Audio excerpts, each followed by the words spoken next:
এদিকে আওয়ামী লীগের রাজনৈতিক কার্যক্রম নিষিদ্ধের ঘোষণার পর দেশের বিভিন্ন স্থানে আনন্দ মিছিল ও মিষ্টি বিতরণ করা হয়েছে।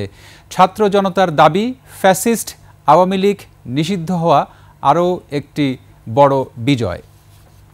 বিচার নিশ্চিত না হওয়া পর্যন্ত আওয়ামী লীগ ও তার সহযোগী সংগঠনের সকল কার্যক্রম নিষিদ্ধ করায় রাতেই আনন্দ মিছিল হয় বিভাগীয় শহর খুলনাতে।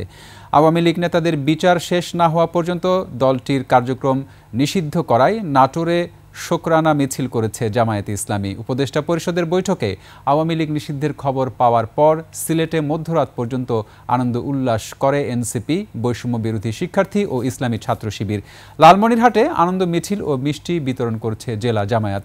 এছাড়া জয়পুরহাট ও ফরিদপুরেও আনন্দ মিছিল করে ছাত্র জনতা।